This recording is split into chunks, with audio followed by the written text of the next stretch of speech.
So yun po no mga kaparm, magandang umaga po sa ating lahat. Panibagong araw, panibagong property na naman ang bibisita natin ngayong araw na to. Meron po tayo bibisita na property na may sukat po na 9 hectares mga kaparm. At ito pong property na to mga kaparm ay dito lamang po matatagpuan sa Camarines Norte, bayan po ng Villa San Isidro no mga kaparm. Tara mga kaparm, bisitahin po natin yung property. Andito na po tayo sa mismong kalsada ng property. Itong kalsada po na ito ay saka pa po sa loob ng property mga kaparm. At isa pa ho, nakapaloob to no. Dahil po ang boundary na po nito, kumikita nyo po, ito po yung parang sapa o ilog nila. Yan. Yan po yung boundary mga kaparm. Dito po. Yan, tapos na po yan dyan hanggang dyan mga kaparm. Sambu na yan pag ganyan. Dire-diretso na po yan dyan, tapos paikot na po yan. Kikita nyo po yun, paikot na po yan mga kaparm. Ayan na po yan mga kaparm no. Bali, ang frontage po na itong property na to ay meron pong 200 meters po no mga kaparm ang frontage nito sa kalsada.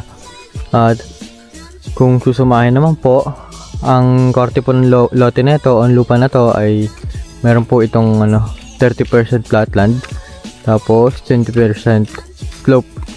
Dalas po kaya na po ang musgana mga kaparm dahil po hindi pa po natin naaakit yung pinakataas mga kaparm. Piniliparan ko lang po na ito ng drone kaso wala naman po signal kaya hindi rin po nakakaabot mismo doon sa pinakataas.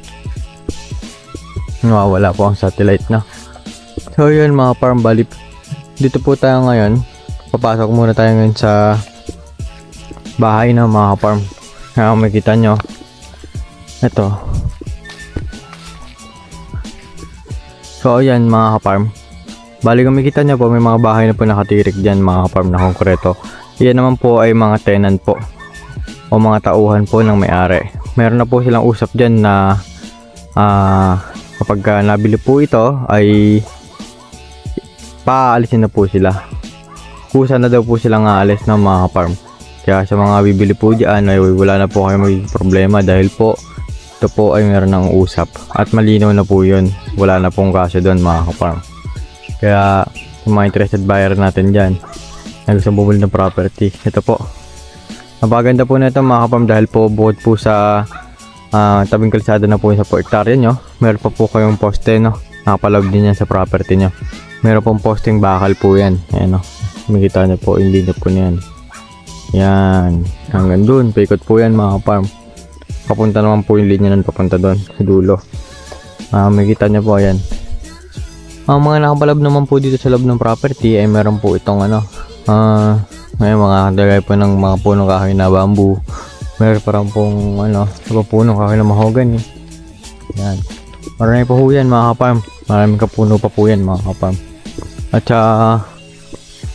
naman po sa puno naman po ng niyog, estimated po na na puno ng niyog po dito ay meron pa po itong 500 kapuno ng niyog mga kaparm. Kaya makikita nyo po yan. Tapos sa estimated income naman po nila ay meron po itong 5,000 every 30 days or 45 days. Depende po kasi nagtatagal lang po yung pagkuha nila dahil po yung mga nangunguha ay hindi pa ho tapos sa ibang lugar. Kaya antay pa nila para maging available sila. Makikita nyo, nabaka pa lang po ng kahoy na yun. Ayan mga kaparm.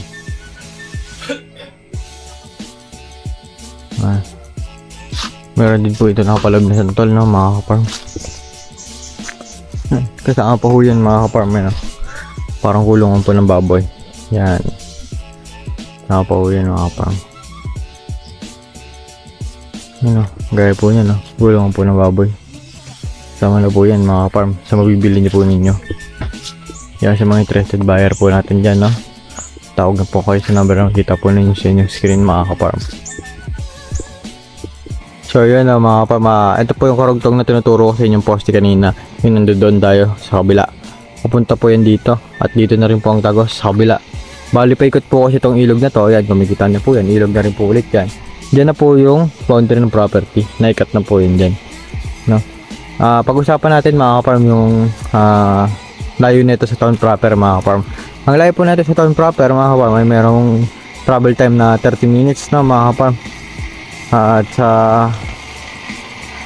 barangay road naman mga kaparm, wala tayong magiging problema dahil po alam barangay road naman po itong property na to mga kaparm. At inform ko lang din po pala kayo mga kaparm, bali itong property na to ay tawid ilog pa po. Meron po silang daanan na isa doon, ay kaso nga lang po malayo. Pag dinretso po natin to, malayo na po ang isa pang daan. Pero kung susumahin, ito po ay sa ngayon tawid ilog pa lamang po na mga farm. May kita nyo po, mayroon pong malapit na paliguan dito. Parang tambakan na lang yung daluyan ng tubig na parang dam. Doon po naliligo madalas ang tao. Kaya gaya nga ako ngayon, doon po kami dumaan. Kaya marami pong naliligo no mga farm. Baga para siyang running water po na dam. Doon po kadalasan naliligo yung mga tao dito mga farm. Dinarayo rin po nila to. Ito mga farm. Ito mga farm, kasama pa ho yan sa property. Itong nilalakaran ko na to ay kasako pa ho yan sa property. Yan. Nakikita nyo, yan yung mga puno ng saging. Yan. Ang tanim naman po na itong property na to ay meron pa po itong puno ng saging, mangga, puno ng niyog, nasa 500 ka puno pa po. Meron din po itong hardwood trees na mahogany, gimelina na mga farm. So yan ang mga farm. Ito yung mga nakapalab sa property. Yan, makikita nyo po. Kasama po yan. Packet na po yan dun mga farm. Sa diretso na po yung packet. Yan, hanggang dito na lamang po yan mga farm. Yan. Tapos, akit na po yan doon, pataas. Doon po sa kabila, meron pa pong daanan doon. Nasako pa po niyan, kaya sabi ko nga po sa inyo, 200 meters kapuno po ang niyog. Ay, ang 200 meters po ang frontage ng property mga farm. Yan, yun, napakaganda na ito mga farm. Flatland po yung ibaba. Gusto nyo na rin po magtayo sa itaas, flatland pa rin naman po yun. Yung nga lang po, dadaan lang po kayo ng konti ng slope. Medyo slope nga lang po dadaanan nyo.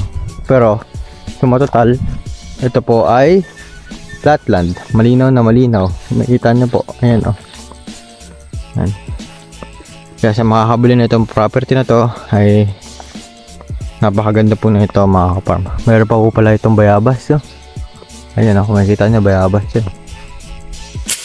So ayun po na mga farm. Pag-usapan po natin yung titulo ng property. Bale yung titulo po na ito ay TCT na po, o kumbaga Transfer Certificate of Title na po itong property na to. At ang kinagandaan na po dito ay buhay po ang mga nagmana. Patay na po yung mga tunay po na nakapangalan dito, pero ayun na nga po, sinasabi ko na nga po sa inyo na ipangalan na po sa kanila.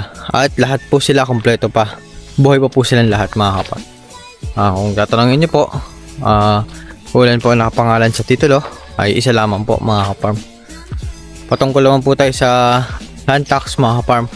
Ang land tax po na itong property na ito mga kaparm ay 2024 pa lamang po ang hanggang bayad po.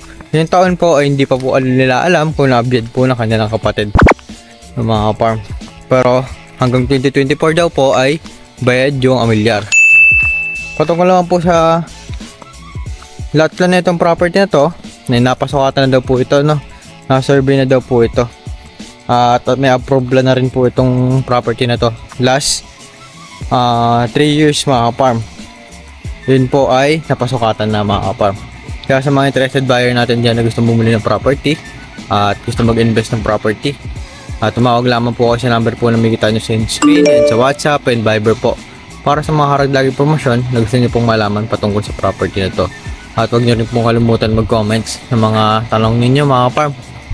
Kaya huwag nyo rin pong kalimutan mag-subscribe sa aming YouTube channel o i-recommend ang aming YouTube channel sa mga kaibigan nyo gusto bumili ng property mga farm. Malaking tulong po sa atin lahat na magkaroon po tayo ng maganda at maayos na pagpili ng property mga farm. So yun lamang po sa mapagpalang araw sa ating lahat. God bless you all po mga farm.